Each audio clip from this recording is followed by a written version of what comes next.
Hello दोस्तों, आपका और मेरा यानी कि अपने इस चैनल में आप सबका बहुत बहुत स्वागत है। तो कैसे हैं आप? आई होप आप लोग बहुत अच्छे होंगे और आपका प्रिपरेशन भी बहुत अच्छे से चल रहा होगा।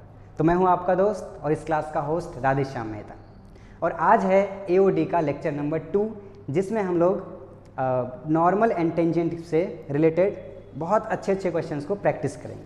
उसके बाद हम लोग कॉनकैविटी को पढ़ेंगे, ठीक है ना? तो क्या आप लोग रेडी हो? चलो स्टार्ट करते हैं। ओके, तो आज का पहला क्वेश्चन है, find angle of normal with x axis if x equals to this and this, then find equation of normal and its distance from the origin. ठीक है, तो सबसे पहले अपने को निकालना है angle of normal with x axis. तो कोई भी लाइन का एंगल कैसे निकालते हैं? कोई भी लाइन का एंगल कैसे निकालते हैं? पहले उसका हम लोग क्या करेंगे, इक्वेशन निकालेंगे और फिर वहाँ से स्लोप निकाल लेंगे, और वो स्लोप क्या होगा, tan थीटा, फिर वहाँ से थीटा का वैल्यू निकालेंगे। ठीक है, अच्छा, लेकिन अपने को कोई कर्व नहीं दिया हुआ है, ये पैरामेट्रिक इक्वेशन ऑफ कर्व दिया है, डायरेक्ट कर्व का इक्वेशन नहीं दिया है, पैरामेट्रिक इक्वेशन दिया है ना। पैरामेट्रिक होता है क्या है, उस कर्व पे एक पॉइंट होता है, सिर्फ एक पॉइंट होता है उस कर्व पे, है ना। ठीक है, तो अगर दो अलग अलग चीज़ें दिया हुआ, यानी कि पैरामेट्रिक इक्वेशन दिया हुआ है, तो सबसे पहले हम लोग क्या करेंगे, अगर टेंजेंट का एंगल निकाल लें, टेंजेंट का एंगल अगर निकल गया तो हम लोग सोच सकते हैं कि नॉर्मल का एंगल कैसे निकाला जाए एक्स एक्सिस से, ठीक है ना। तो उसके लिए पहले सबसे पहले हम लोग क्या करते हैं ना, स्लोप निकालते हैं टेंजेंट का, है ना, dy/dx निकालते हैं। तो dy/dx निकालने के लिए x तो वहाँ दे रखा है और y यहाँ दे रखा है, तो डायरेक्ट मैं निकाल लूँ क्या, dy/dx। इसके लिए क्या करना होगा, dy/d theta divided by dx/d theta, है ना। चलो साथ में एक साथ कर लेते हैं। तो इसको डिफ्रेंशिएट करो, ए तो कांस्टेंट है बाहर, साइन थीटा का क्या बनेगा, कॉस थीटा, माइनस यहाँ पे थीटा, यहाँ u इंटू वी रूल लगने वाला है ना, लगाओ फिर। तो थीटा को बाहर रखा और कॉस थीटा का डेरिवेटिव क्या होगा, माइनस साइन थीटा, है ना, फिर प्लस, अब कॉस थीटा को बाहर और थीटा का 1। ठीक है, ये हो गया y का डेरिवेटिव। अब सिमिलरली x का डेरिवेटिव करो, तो ये तो बाहर और कॉस थीटा का माइनस साइन थीटा, ठीक है, और प्लस एक बार थीटा को बाहर रखो, साइन थीटा का बन जाएगा कॉस थीटा, प्लस अब साइन थीटा बाहर रखा और थीटा का डेरिवेटिव 1। कोई दिक्कत है यहाँ तक? नहीं है ना। अच्छा, ये अब इसको क्या हम लोग फर्दर सॉल्व कर सकते हैं क्या? देखो तो, अच्छा ये तो सिंपली कट रहा है ना, ये साइन और साइन भी कैंसिल हो रहा है, और फिर अगर इसको मल्टीप्लाई कर दे माइनस से, है ना, तो ये तो प्लस हो जाएगा और ये माइनस हो जाएगा, तो ये भी कट जाएगा, कट रहा है ना। अच्छा, तो यहाँ से, अच्छा ये भी कट रहा है ना, ऊपर बचा क्या, अब यहाँ है प्लस में बचा थीटा साइन थीटा, है ना, और डिवाइडेड बाय नीचे क्या है, थीटा कॉस थीटा। ये थीटा भी कैंसिल हो गया, यानी कि ये क्या बचा है, tan थीटा बचा है। ये क्या निकला है अपना dy/dx। ठीक है, तो ये जो tan थीटा निकला है, ये जो थीटा है वो क्या है, angle made by tangent with x axis, यही है ना। अच्छा, यहाँ से अपने को एंगल मेड बाय नॉर्मल निकालना है। ये तो स्लोप ऑफ टेंजेंट हो गया, तो क्या हम लोग स्लोप ऑफ नॉर्मल निकाल सकते हैं क्या? स्लोप ऑफ नॉर्मल वो क्या होगा, -1 स्लोप ऑफ टेंजेंट, यानी कि -1 tan थीटा होगा। क्लियर है ना। यहाँ से क्या बनेगा, माइनस कॉट थीटा। ठीक है, ये किसका निकला है, स्लोप ऑफ नॉर्मल निकला है, ठीक है ना। तो ये माइनस कॉट थीटा है, और किसी भी लाइन का अगर स्लोप निकालते हो तो वो क्या निकालते हो तुम, tan थीटा के फॉर्म में निकालते हो। ये नॉर्मल भी तो स्लोप लाइन ही है ना। तो इसको tan थीटा के फॉर्म में कन्वर्ट करते हैं, उसके बाद जो भी एंगल होगा वही अपना एंगल मेड बाय नॉर्मल होगा। क्या इतना तक क्लियर हो रहा है? तो ये क्या बनेगा, इसको कैसे tan में कन्वर्ट करोगे, माइनस है और इसको tan में कन्वर्ट करना है, तो क्या इसको तुम ऐसा लिख सकते हो क्या, tan ऑफ π/2 प्लस थीटा लिख सकते हैं। ठीक है, देखो ये जो स्लोप निकाले नॉर्मल का, और वो क्या है, tan ऑफ π/2 प्लस थीटा, यानी कि ये जो एंगल है वही एंगल कौन सा है, जो नॉर्मल बनाया है। क्या इतना क्लियर हुआ है? क्लियर हुआ? तो यहाँ पे पहले क्वेश्चन का answer, angle made by normal, है ना, विथ एक्स एक्सिस, है ना, वो क्या बन गया, π/2 प्लस थीटा। कोई दिक्कत है क्या यहाँ तक? नहीं है ना। यहाँ तक नोट करो, फिर सेकंड क्वेश्चन को हम लोग अटेम्प्ट करते हैं। ठीक है, ठीक है, नोट हो गया होगा। अब आते हैं क्वेश्चन नंबर 2 पे, और क्वेश्चन नंबर इसका 2 क्या बोल रहा है, equation of normal and its distance from the origin. ठीक है, तो नॉर्मल का इक्वेशन चाहिए तो उसके लिए अपने को दो इन्फॉर्मेशन चाहिए। पहला क्या, एक तो पॉइंट जहाँ पे नॉर्मल बना रहे हैं, और दूसरा इन्फॉर्मेशन क्या, उस नॉर्मल का स्लोप। तो स्लोप तो अपने पास है यहाँ पे माइनस कॉट थीटा, ठीक है ना। अच्छा, और पॉइंट कौन सा है, ये जो जब भी पैरामेट्रिक इक्वेशन दिया होगा ना तो वो कुछ और नहीं, वो पॉइंट ही है। ये एक्स कोऑर्डिनेट है और ये वाई कोऑर्डिनेट है, ठीक है ना।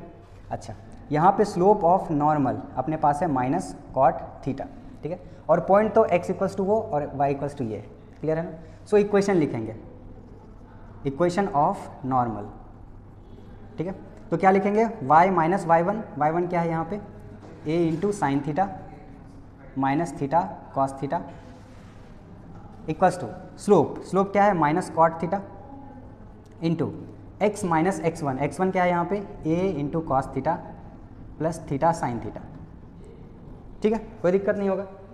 अच्छा, ये जो कॉट थीटा है ना, इसको मैं क्या करता हूँ ना, ऐसा लिख देता हूँ, कॉस बाय साइन लिख देता हूँ, cos theta by sine theta, कोई दिक्कत है नहीं है। अब इसको क्या करते हैं ना, क्रॉस मल्टीप्लाई यहाँ से करते हैं। क्रॉस मल्टीप्लाई करेंगे तो ये आ जाएगा साइन थीटा इसके सामने में, ये आ जाएगा y into sine theta, direct multiply भी कर लेते हैं, माइनस ये a साइन थीटा और ये साइन थीटा यहाँ से आया तो क्या बन गया, ये a साइन स्क्वायर थीटा, कोई दिक्कत है। अच्छा, इसके बाद ये माइनस और ये माइनस क्या बनेगा, प्लस a थीटा, है ना, और फिर यहाँ पे cos theta into sine theta, तो cos theta into sine theta equals to, अब इसको माइनस कॉस से भी मल्टीप्लाई कर लेते हैं तो ये बनेगा माइनस एक्स कॉस थीटा, नहीं डिस्टेंस ए थीटा नहीं होगा, चेक करो, लेकिन बहुत करीब हो आंसर के, है ना। ओके, तो इसको मल्टीप्लाई करते हैं तो ये बन गया माइनस कॉस एक्स और ये माइनस और माइनस ये बनेगा प्लस, फिर आएगा ए कॉस स्क्वायर थीटा और फिर क्या आएगा माइनस और ये माइनस प्लस और उसके साथ में आएगा ये प्लस, फिर कॉस थीटा ए और साइन थीटा, है ना, तो ये बनेगा A theta cos theta sine theta. यहाँ तक तो कोई कन्फ्यूजन नहीं होगा ना। अच्छा, अगर हम लोग लेफ्ट साइड और राइट साइड देखें तो ये दोनों दिख रहा है सेम दिख रहा है ना, क्या इसको हम लोग कैंसिल कर सकते हैं पूरे टर्म को, है ना। यहाँ से क्या बच गया, देखो ये वाला जो x वाला टर्म है उसको इधर लेके आते हैं तो कैसा बन गया, x cos theta plus y sine theta, है ना। अच्छा, थोड़ी देर के बाद मैं डायरेक्ट यहाँ पे a लिख रहा हूँ, अब सोच के बताओ a कैसे आया है ना। डायरेक्ट हमने क्या किया, इस a साइन स्क्वायर थीटा को इधर भेज दिया, इसका पार्टनर मिल गया, है ना, तो a common sine square theta plus cos square theta, वो बन गया हुआ। बोलो कोई दिक्कत है नहीं है ना। ये इक्वेशन आ गया अपना इक्वेशन ऑफ नॉर्मल, ठीक है। अच्छा, ज़रा याद करो, अगर कोई ऐसा लाइन है ना, कोई भी ऐसा लाइन है जो ऐसे जा रहा है ना, अगर ओरिजिन से इसका परपेंडिकुलर डिस्टेंस दिया हुआ है, लेट से वो p है, ठीक है, और ये एंगल कितना है, थीटा है, तो क्या तुम इस लाइन का इक्वेशन लिख सकते हो, नॉर्मल फॉर्म, याद है कैसा होता था, बताओ कैसा होता था नॉर्मल फॉर्म, ऐसा होता है x sec theta plus y cosec theta is equal to a, ऐसा कुछ होता था ना, याद करो, ये कुछ वैसा ही फॉर्म में देख लो, उसको सॉल्व करोगे फर्दर तो वो ऐसा ही आएगा, ठीक है। और ये जो इक्वल्स टू होता था ना p, वो p क्या होता था, इसके बीच का डिस्टेंस होता था, और वही तो डिस्टेंस, इस लाइन का ही तो डिस्टेंस चाहिए अपने को ओरिजिन से, है ना, तो वो डिस्टेंस कुछ और नहीं, ये a है। क्या ये समझ में आया क्या। अदरवाइज हम लोग क्या कर सकते हैं, वो वाला फॉर्मूला लगा सकते हैं कि पॉइंट p है x1, y1, है ना, और कोई लाइन है यहाँ पे, है ना, इस लाइन का इक्वेशन कुछ ऐसा है ax प्लस by, है ना, प्लस c इक्वल्स टू 0, तो क्या ये d निकाल सकते हो, फॉर्मूला से याद होगा, d का फॉर्मूला कैसा होता था, इस पॉइंट को उठा के इसमें रख लेते थे, डिवाइडेड बाय x का कोएफिशिएंट का स्क्वायर प्लस y के कोएफिशिएंट का स्क्वायर पूरे का अंडर, यही होता था ना, उससे भी निकल जाएगा। क्या ये क्लियर हो गया ना, जल्दी से नोट कर लो। तो d यहाँ से क्या है, ये है, जल्दी से नोट कर लो, नोट हो गएंगे पुराना का सॉल्यूशन। अब इसको देखते हैं, तो ये क्वेश्चन है, slope of tangent to this curve at point where ordinate and abscissa are equal. तो अपने को स्लोप ऑफ टेंजेंट बताना है इस कर्व पे, लेकिन उस पॉइंट पे जहाँ पे ordinate and abscissa are equal, ठीक है। तो अकॉर्डिंग टू द क्वेश्चन क्या दे रखा है, ऑर्डिनेट इक्वल्स टू एब्सिसा, है ना, ऑर्डिनेट इक्वल्स टू क्या दिया है, एब्सिसा। ऑर्डिनेट मीन्स क्या, y, और एब्सिसा मतलब x, ये दोनों इक्वल है। ओके, तो ये y का इस वाले इक्वेशन से इसको मान लेता हूँ 1, इक्वेशन 1 से y का वैल्यू यहाँ रख लेते हैं और फिर x का वैल्यू निकालते हैं, और अगर वो आ जाए फिर हम लोग x का वैल्यू आएगा तो फिर हम लोग y का वैल्यू निकालेंगे, फिर उस पॉइंट पे हम लोग स्लोप ऑफ टेंजेंट निकालेंगे, ठीक है। ओके, तो यहाँ से हम लोग y का वैल्यू यहाँ रखेंगे तो क्या बनेगा, under root of 4 minus x square equals to x. यहाँ से हम लोग क्या करेंगे, स्क्वायर करेंगे। अब ऐसा क्यों कर रहे हैं, ताकि x का वैल्यू आ जाए, x का वैल्यू जैसे आएगा वहाँ से y का वैल्यू आ जाएगा, फिर वो पॉइंट आ जाएगा, उस पॉइंट पे हम लोग स्लोप ऑफ टेंजेंट निकाल देंगे, ठीक है।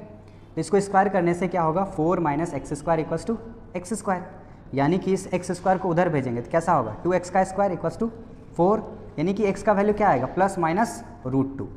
क्या कोई दिक्कत है? अच्छा, जब भी एक से ज़्यादा x आए ना, एक से ज़्यादा वैल्यू x का या y का आ जाए तो हम लोग क्या करेंगे, पहले चेक करेंगे उसमें से दोनों वैलिड है या फिर कोई एक वैलिड है, ठीक है ना। मोस्ट ऑफ द केस क्या होता है ना, एक कोई रिजेक्ट हो रहा होता है, मोस्ट ऑफ द केस बोला मैंने, हमेशा नहीं बोला, ठीक है। ओके, तो ये x का वैल्यू प्लस √2 और माइनस √2 आया है। अब सोचेंगे क्या x का वैल्यू नेगेटिव हो सकता है क्या, इस वाले इक्वेशन में देखेंगे, इसको देखो इक्वेशन A, इसको ध्यान से समझेंगे।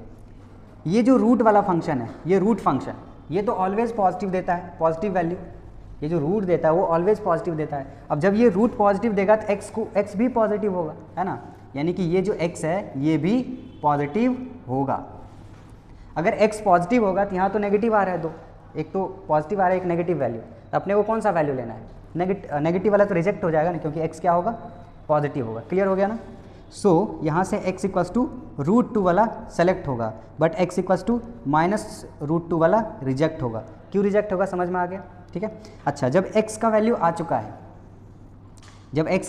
चुका है, सो y का वैल्यू क्या होगा बताओ, क्योंकि दोनों इक्वल है ना, ऑर्डिनेट इक्वल्स टू एब्सिसा दे रखा है वो क्वेश्चन में। तो जब x का वैल्यू √2 है तो y का भी वैल्यू क्या होगा, √2 होगा। यानी कि पॉइंट अपने पास आ चुका है, वो है √2, √2।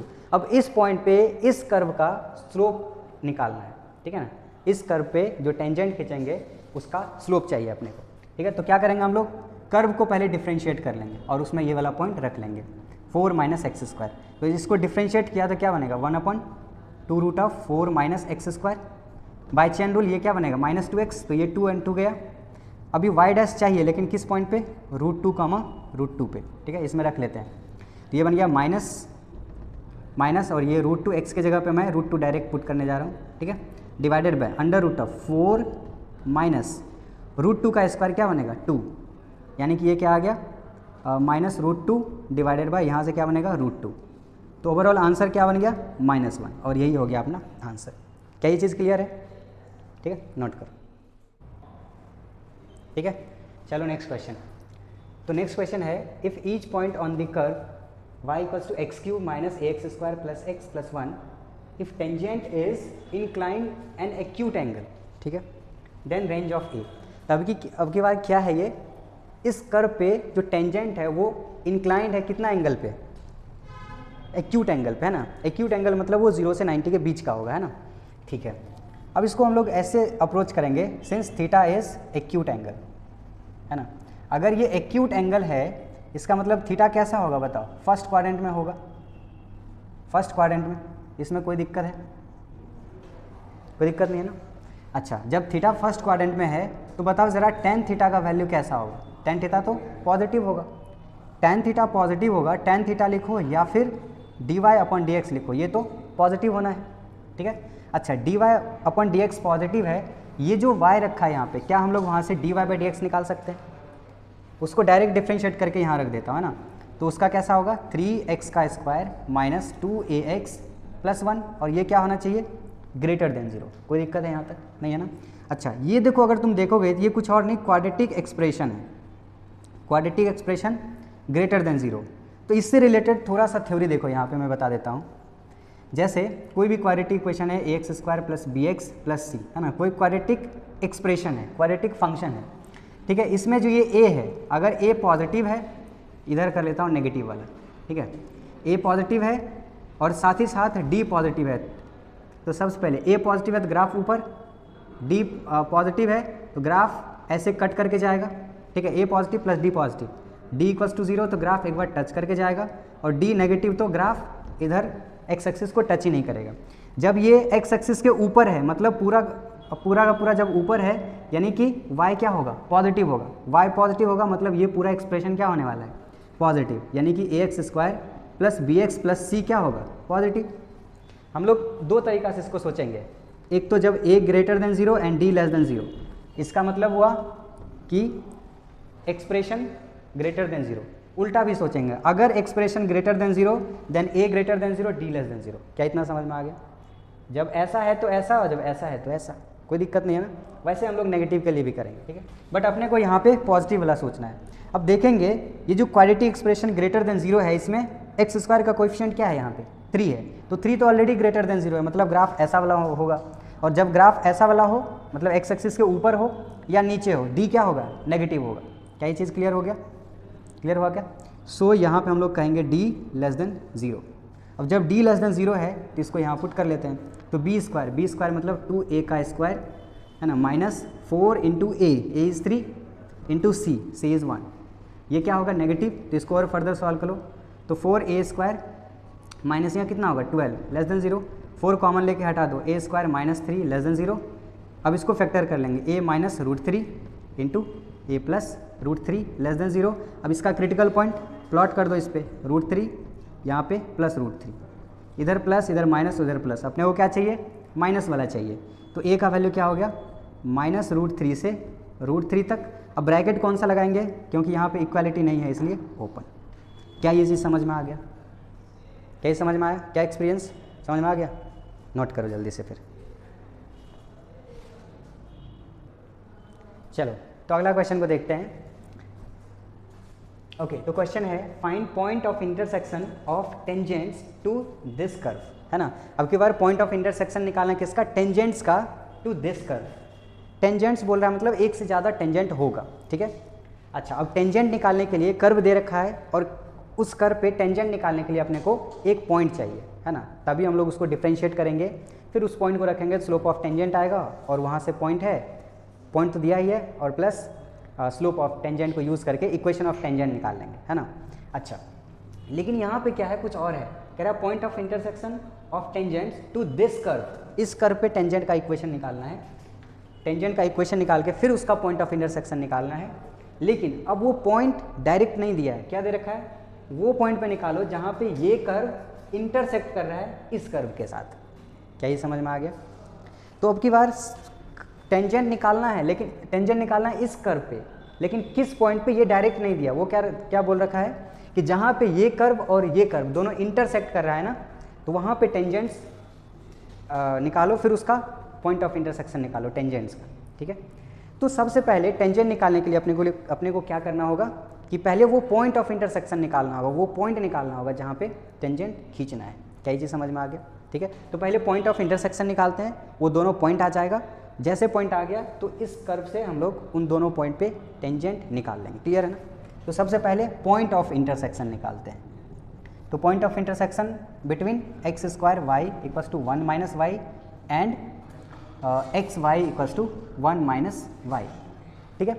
अच्छा, यहाँ से अगर दोनों को देखेंगे तो दोनों में राइट साइड क्या है, 1 माइनस वाई, इसका मतलब लेफ्ट साइड भी इक्वल होगा, तो x² y equals to x y, ठीक है।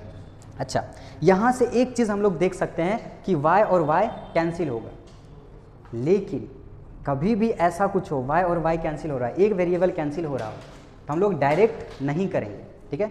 हम लोग डायरेक्ट नहीं करेंगे क्योंकि वो वेरिएबल पूरा गायब हो जाएगा, ठीक है। तो डायरेक्ट वेरिएबल्स को हम लोग नहीं कट करेंगे। क्या करेंगे, इधर एलसीएम लेंगे, इसको इस साइड लेके आते हैं, ठीक है। इसको इधर लेके आ गया तो x² y minus x y equals to 0। दोनों में अगर देखें तो y कॉमन आ रहा है ना, y कॉमन लेके हटा लेते हैं, ये बन गया x² minus x equals to 0। अब further simplify, x into x minus 1 into y equals to 0।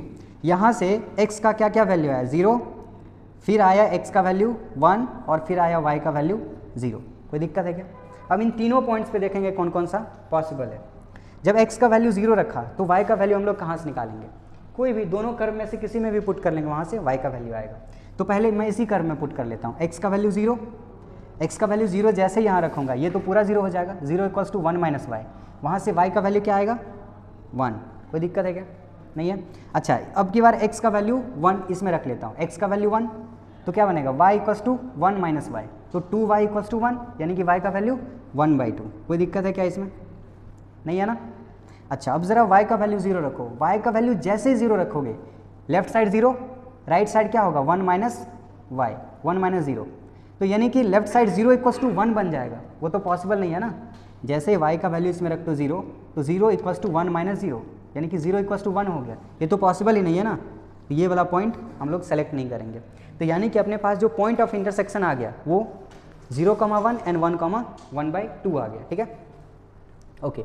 So point of intersection क्या क्या आ गया? 0,1 एंड 1,1/2। तो अब ये दोनों पॉइंट्स है इस कर्व पे जहाँ पे अपने को टेंजेंट का इक्वेशन निकालना है, फिर उस टेंजेंट का पॉइंट ऑफ इंटरसेक्शन निकालना है। क्या ये ठीक है? यहाँ तक नोट करो, यहाँ तक नोट हो गया होगा। अब हम लोग क्या करेंगे, इन दोनों पॉइंट्स पे टेंजेंट निकालेंगे इस कर्व पे। ठीक है, तो इधर मैं इरेज कर दे रहा हूँ। ठीक है, ओके। तब हम लोग dy/dx निकालेंगे। अब इस कर्व से कोई और मतलब नहीं है, अपने को इस कर्व पे टेंजेंट निकालना है, तो पहले उसको डिफ्रेंशिएट करना होगा। तो ये कर्व को मैं डिफ्रेंशिएट कर लेता हूँ, x² y equals to 1 minus y. अब इसको डिफ्रेंशिएट करो, डिफ्रेंशिएट करने से ये क्या होगा, x² को बाहर, y का डेरिवेटिव dy/dx प्लस अब y को बाहर, x का डेरिवेटिव 2x इक्वल्स टू 1 का डेरिवेटिव 0 माइनस dy/dx। तो क्या करते हैं, इस dy को इधर लेके आते हैं और साथ ही साथ उसको कॉमन भी ले लेते हैं। यहाँ बच गया x² प्लस 1 और इसको उधर तो माइनस 2xy। ठीक है, तो यहाँ से dy/dx का वैल्यू आ गया minus 2xy divided by x² plus 1।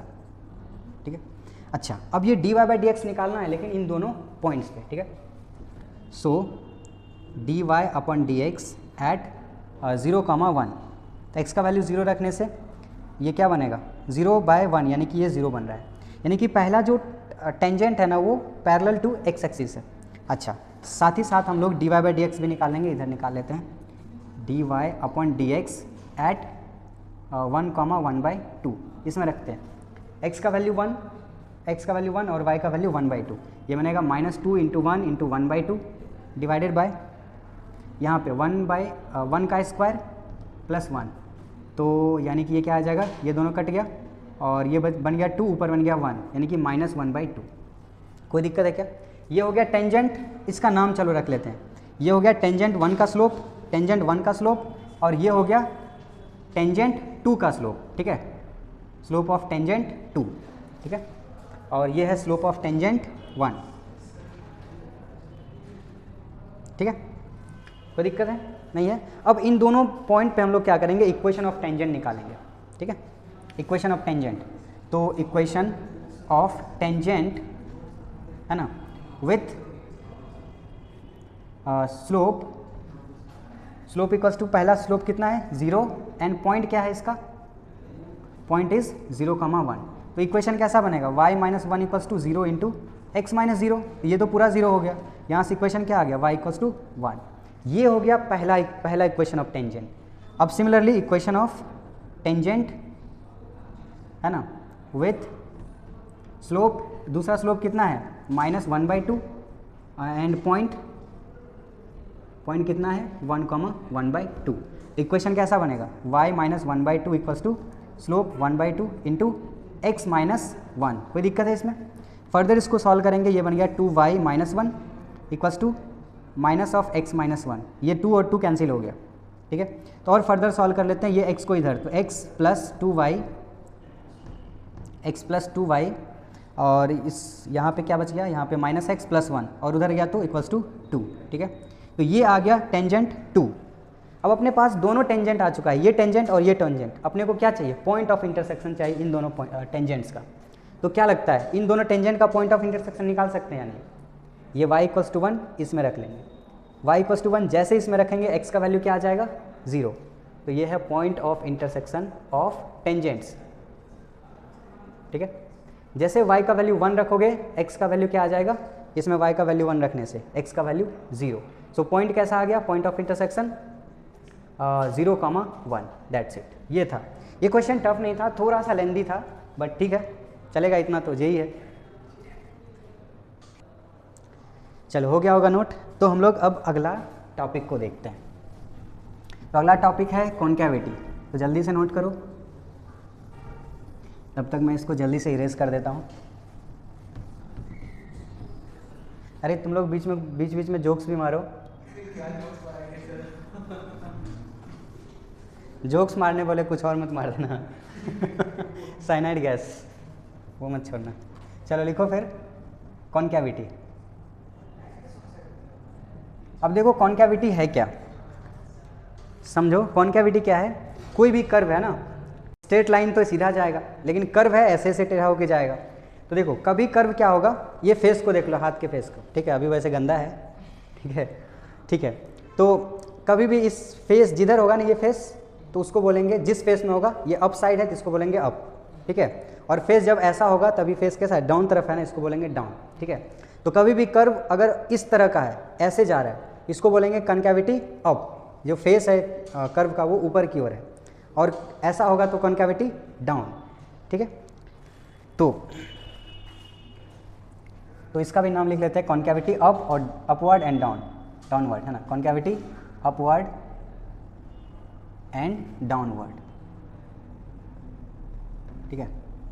अब देखो सिंपल है, अगर कभी कर्व ऐसा रहे जिसका फेस क्या है, ऊपर की ओर, तो ये क्या है, कॉन्कैविटी अपवर्ड। कोई दिक्कत है क्या?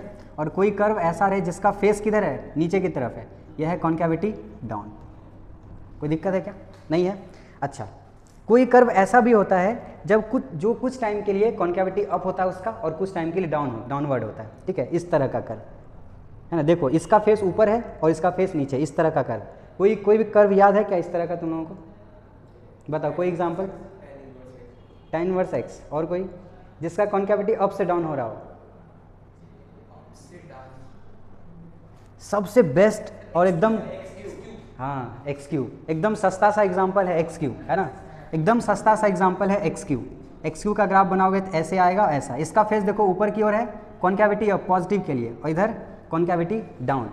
अच्छा, साथ ही साथ एक और पॉइंट को डिस्कस कर लेते हैं यहीं पे। कभी भी ऐसा हो, अप से डाउन हो या फिर डाउन से अप हो, ठीक है, जहाँ पे जिस पॉइंट पे हो रहा होता है ना, डाउन से अप या फिर अप से डाउन, ठीक है, तो वो पॉइंट को क्या बोलते हैं, पॉइंट ऑफ इन्फ्लेक्शन, ठीक है ना। सारे पॉइंट्स को 1 बाय 1 नोट करेंगे हम लोग। अच्छा, अब देखो इसका डेरिवेटिव से क्या मतलब, तो चलो अभी साथ ही साथ इसको डिस्कस कर लेते हैं। एक एग्जांपल सही करते हैं। मान लो ऐसा कुछ है, y = ax² + by + c।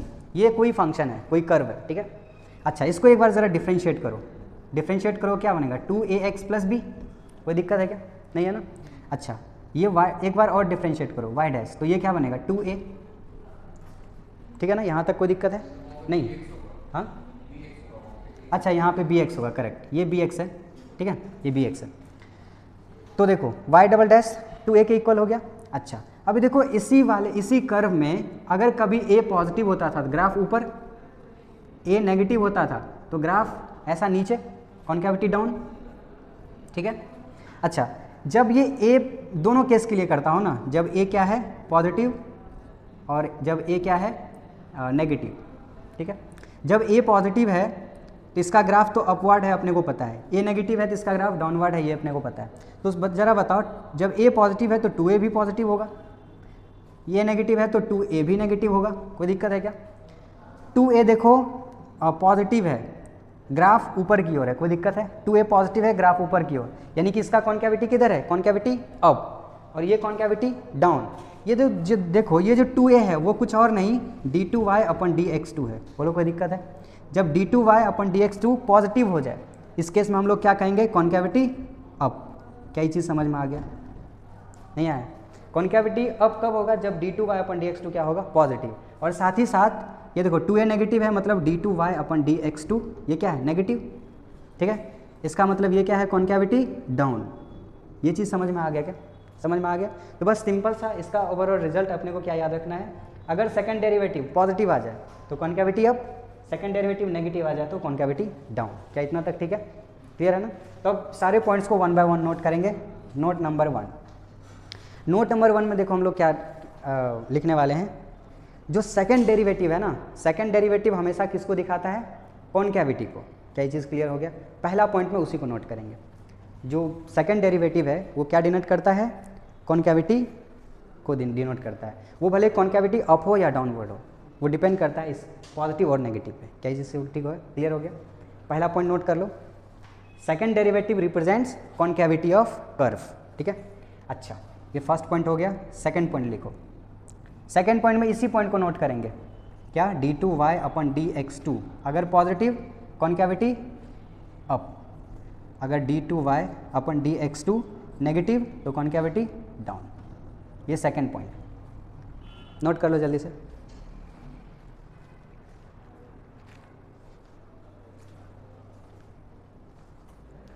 हो गए नोट? चलो अब देखो पॉइंट नंबर 3, पॉइंट नंबर 3, और इस पॉइंट नंबर 3 पे अकेले पॉइंट नंबर 3 पे क्वेश्चन आया हुआ है एक बार एडवांस में। तो देखो क्या है वो पॉइंट। जैसे ये कोई कर्व है, ठीक है, ये कर्व कैसा है, कॉन्कैविटी अप वाला है, ठीक है। अच्छा एक और बना लेता हूँ इधर, कॉन्कैविटी डाउन वाला है ना। कौन अप ऐसा मत पढ़ना, कॉन्कैविटी है ना, शॉर्टकट लगा रहे हैं, ये नहीं कि ये कौन आ गया, ठीक है। अब देखो ये जो कॉन्कैविटी अप है, इस पूरे कर्व पे हर एक पॉइंट पे, किसी भी पॉइंट पे जहाँ जितना दूर तक वो अप है, किसी भी पॉइंट पे तुम टेंजेंट खींचो, ठीक है, कोई भी पॉइंट ले लो। तो अगर इस पॉइंट पे टेंजेंट खींचते हो तो ऐसा कुछ, इस पॉइंट पे टेंजेंट खींचोगे तो ऐसा, ये खींचोगे तो ऐसा कुछ आएगा। एक चीज़ ऑब्जर्व कर सकते हो कि जो टेंजेंट है ना वो कर्व के बिलो है। कॉन्कैविटी अप है तो किसी भी पॉइंट पे अगर तुम टेंजेंट खींचते हो तो वो टेंजेंट कैसा होगा, बिलो दी कर्व होगा। क्या ये चीज़ समझ में आया? ठीक है। अच्छा अगर डाउन, कॉन्कैविटी डाउन है तो कोई भी पॉइंट पे तुम टेंजेंट खींचो, कोई भी पॉइंट पे, ठीक है, वो जो टेंजेंट होगा एबव दी कर्व होगा। क्या ये चीज़ समझ में आया? कर्व के ऊपर होगा, बस इतना बात है। और ये कर्व कॉन्कैविटी अप तो टेंजेंट कर्व के नीचे, और कॉन्कैविटी डाउन तो टेंजेंट कर्व के ऊपर। क्या इतना तक ठीक है? जो थर्ड पॉइंट है उसमें वही लिखेंगे, क्या कि नोट करो, if concavity up, if concavity up, then tangent to the curve will be below the curve। Simple सी बात है, अगर कॉन्कैविटी अप है तो टेंजेंट क्या होगा, बिलो दी कर्व होगा।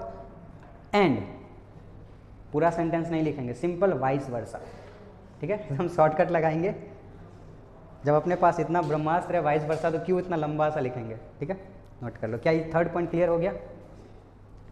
और फोर्थ पॉइंट साथ ही साथ उसको भी लिख लो, पॉइंट ऑफ इन्फ्लेक्शन किसको बोलते हैं। पॉइंट ऑफ इन्फ्लेक्शन पे हम लोग सेपरेट बात करने वाले हैं, ठीक है ना, वो अलग एक टॉपिक बनने वाला है। फिलहाल के लिए पॉइंट ऑफ इन्फ्लेक्शन कहाँ क्या है, जहाँ पे कर्व अपना कॉन्कैविटी को चेंज करता है, मतलब अप से डाउन या डाउन से अप हो रहा है, ठीक है। फोर्थ पॉइंट में उसको लिख लो। इतना करने के बाद एक छोटा सा एग्जाम्पल करते हैं और आज का क्लास हो जाएगा वहीं तक ख़त्म, ठीक है। तो चलो जल्दी से नोट करो, मेरे ही साथ नोट करो क्वेश्चन को। तो क्वेश्चन है, लिखो, line of tangent y equals to sine of x minus tan x where x is 0 to π/2, यानी कि x कहाँ पे है, फर्स्ट क्वाड्रेंट में, ठीक है। देन नहीं लिखना है, लाइन ऑफ टेंजेंट के बारे में अपने को कमेंट करना है, जबकि ये कर्व दे रखा है ना, लाइन ऑफ टेंजेंट यहाँ लिख लो, to the curve y equals to sine x minus tan x and x is belongs to 0 to π/2। अब देखो ऑप्शंस है, पहला option lies below the curve, ठीक है। Second option lies above the curve, ठीक है। थर्ड ऑप्शन लिखो, sir मुझे नहीं पता, ठीक है। थर्ड ऑप्शन यही है, सर मुझे नहीं पता, या सर मेरे से नहीं होगा, ऐसा कुछ, ठीक है। या फिर इनसफिशिएंट डेटा, ऐसा लिख लो, है ना। टेक्निकल में लिखो तो क्या लिखो, इनसफिशिएंट डेटा, ठीक है। चलो तो अब बताना है जो टेंजेंट है वो कर्व के ऊपर लाई करेगा या फिर नीचे लाई करेगा, बस इतना सिंपल सा है। इसके लिए कौन बताएगा, इस टेंजेंट एबव कर्व है या बिलो कर्व है वो कौन बताएगा, कॉन्कैविटी बताएगा, ठीक है। तो जल्दी से कॉन्कैविटी चेक करो। अच्छा कॉन्कैविटी अप आ रहा है क्या, कॉन्कैविटी डाउन आ रहा है, मतलब कौन सा ऑप्शन, सेकंड क्या, सेकेंड ऑप्शन। अच्छा, बाकी लोग भी चेक करो जल्दी से।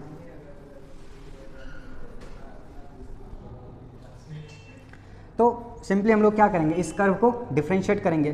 तो वाई डैश क्या बनेगा, साइन का डेरिवेटिव क्या बनेगा, कॉस, और माइनस टेन का क्या बनेगा, सेक स्क्वायर एक्स। फिर अब वाई डबल डैश निकालेंगे। वाई डबल डैश क्या बनेगा, साइन, ये कॉस का बनेगा माइनस साइन एक्स, और सेक स्क्वायर का 2 sec x into sec x का फिर sec x into tan of x. कोई दिक्कत है? अच्छा, यहाँ से देखो ये माइनस दोनों से कॉमन ले लेते हैं, तो अंदर बचेगा साइन ऑफ एक्स और फिर plus 2 sec square x into tan of x. कोई दिक्कत है क्या? ये आ गया वाई डबल डैश।